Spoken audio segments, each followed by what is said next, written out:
Hi everyone. ఈరోజు గ్రావిటేషన్లో 4 marks important question గురించి మాట్లాడుకుందాం. క్వశ్చన్ వచ్చేసి, what is orbital velocity? Obtain an expression for it. Orbital velocity అనగానేమి, దానికి ఈక్వేషన్ రాబట్టండి. మరి ఆర్బిటాల్ వెలాసిటీ అంటే ఏమిటి ఒకసారి తెలుసుకుందాం. మనం జాగ్రత్తగా చూసినట్టయితే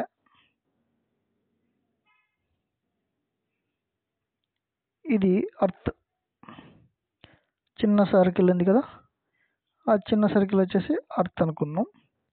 ఈ అర్త్ చుట్టూ ఏం తిరుగుతున్నాయి? శాటిలైట్స్ తిరుగుతున్నాయి. శాటిలైట్స్ దేని చుట్టూ తిరుగుతున్నాయి? ఒక ఇమాజినరీ సర్కిల్లో తిరుగుతున్నాయి. ఈ ఇమాజినరీ సర్కిల్ని మనం ఏమంటున్నాము? ఆర్బిట్ అంటున్నాం. ఆర్బిట్, ఓకేనా? కాబట్టి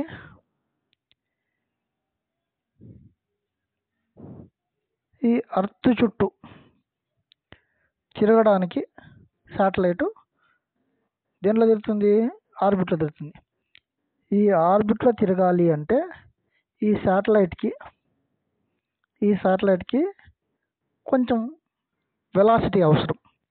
ఆ వెలాసిటీ ఎంతైతే అవసరం అవుతుందో, ఎంత కావాలో, ఆ వెలాసిటీని ఏమంటామంటే ఆర్బిటాల్ వెలాసిటీ.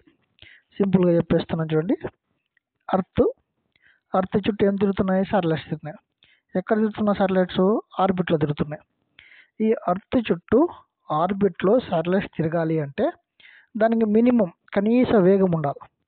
ఆ వేగం, ఆ వెలాసిటీ ఏదైతే శాటిలైట్కి ఉంటుందో ఆ వేగాన్ని మనం ఏమంటున్నాము? Orbital velocity. ఒకసారి డెఫినేషన్ చూద్దాం.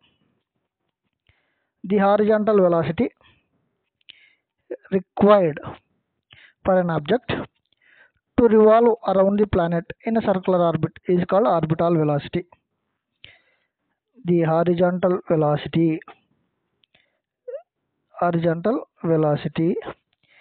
required for an object to revolve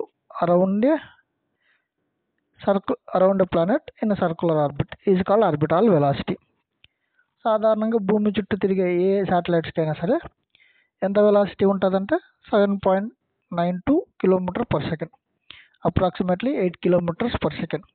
ఒక సెకండ్కి 8 కిలోమీటర్స్ తిరిగితే అవి భూమి చుట్టూ తిరుగుతూ ఉంటాయి.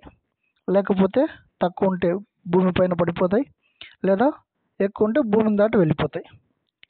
కాబట్టి ఆ వెలాసిటీతో ఉంటేనే అవి భూమి చుట్టూ తిరగడానికి ఆస్కారం ఉంటుంది. ఇప్పుడు దానికి కావాల్సిన ఎక్స్ప్రెషన్ని రాబడదాం. ఎలా రాబట్టాలో expression. Consider an object of mass m revolving around the planet of mass M and radius r at a height h above the surface of the planet. ఇప్పుడు దానికి అర్థం ఏంటంటే, జాగ్రత్తగా చూస్తే సెంటర్లో అర్త్ ఉంది. అర్త్ యొక్క సెంటర్లో అర్త్ ఉంది. కన్సిడర్ ఏ ఆబ్జెక్ట్ లేదా కన్సిడర్ ఏ ప్లానెట్ ఈ అర్త్ ఈ having a mass m and radius R. ఇప్పుడు ఏమనుకుంటున్నాం? let us consider an object of height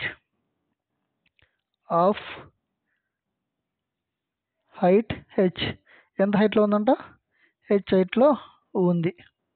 దీని మాస్ ఎంతంటే స్మాల్ m. ఇదేమవుతుంది? v వెలాసిటీతో తిరుగుతూ ఉంది. v వెలాసిటీతో అర్త్ చుట్టూ తిరుగుతూ ఉంది. ఇప్పుడు దీనికి కావలసిన సమీకరణాలను మనం రాబట్టాలన్నమాట. ఒక్కసారి చూద్దాం. ఇప్పుడు ఇవి రెండు తిరుగుతూ ఉన్నాయి అనుకుంటే, కరెక్ట్గా తిరగాలి అనుకుంటే మనకి ఏమేమి అవసరము? ఒకటి సెంట్రిపిటల్ ఫోర్స్ అవసరము, రెండోది గ్రావిటేషనల్ ఫోర్స్ అవసరం.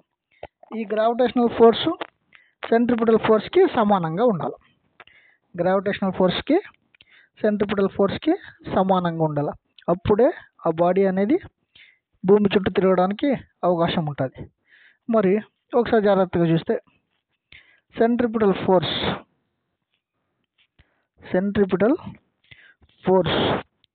అంటే తిరగడానికి, ఒక బాడీ చుట్టూ తిరగడానికి కావాల్సిన ఫోర్స్ అనమాట.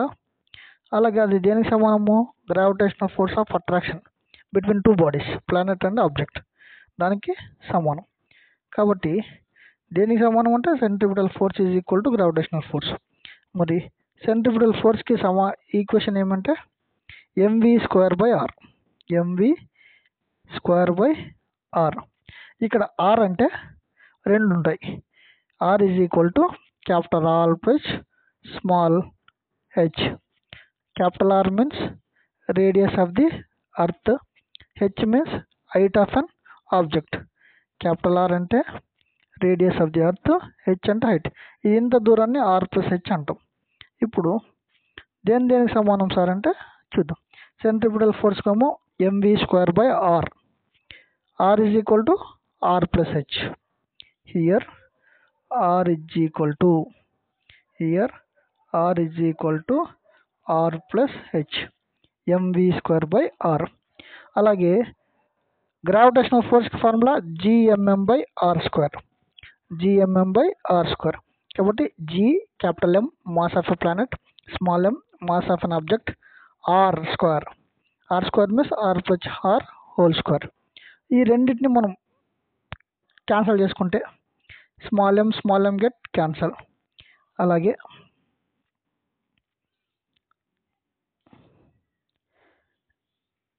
Small m get cancel. ఇంక మిగిలింది ఏమి v²/r plus h, gm/r plus h. ఒక r² h, ఒక స్క్వేర్ h. ఇంక మిగిలింది ఏమి v02 is equal to g capital M/r plus h. ఇక్కడ స్క్వేర్ న్యూతలు పంపించబడుతుంది, రూట్ అవుతుంది. v0 is equal to root of r plus h. v0 is equal to gm/√r plus h. ఒకసారి జాగ్రత్తగా కనుక చూస్తే మనం ఇక్కడ రేడియస్ ఆఫ్ ది అర్త్ అనేది approximately 6000 కిలోమీటర్లు. హైట్ ఆఫ్ అన్ ఆబ్జెక్ట్ మనకు దగ్గరలోనే ఉంటుంది అనమాట. ఏదైనా సరే శాటిలైట్, మన ఆర్టిఫిషియల్ శాటిలైట్ అప్రాక్సిమేట్లీ 1800 కిలోమీటర్స్ లేదా 100 కిలోమీటర్స్ దగ్గరగా ఉంటుంది. అంటే when compare to r, h అనేది ఏంది, చాలా చిన్నది.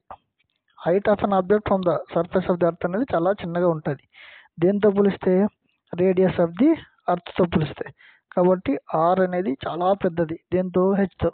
కాబట్టి h అనే దాన్ని ఏం చేస్తాము, నెగ్లెక్ట్ చేస్తాం. ఇక్కడ v0 is equal to gm/r. ఏమైంది ఇక్కడ, h అనేది rతో పోలిస్తే చాలా చిన్నది. కాబట్టి hని మనం ఏం చేసాం, నెగ్లెక్ట్ చేసాం, అంటే తీసేసాం. ఇంక మిగిలింది ఏమి, v0 is equal to gm/r. ఈ gm/r మనకు relation between capital G and small జీలో కనుక్కుంటాం. Small g is equal to gm/r². కాబట్టి మనకు ఉండేది gm/r మాత్రమే. ఇక్కడ r² రావాలంటే ఏం చేయాలా, r/r మల్టిప్లై చేయాలి. చేస్తే ఎలా వస్తుంది, gm is equal to gr². gm plus ఏం రావచ్చు, gr²/r.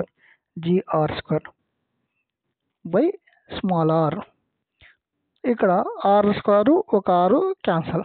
మిగిలింది ఏమి, v0 is equal to √gr.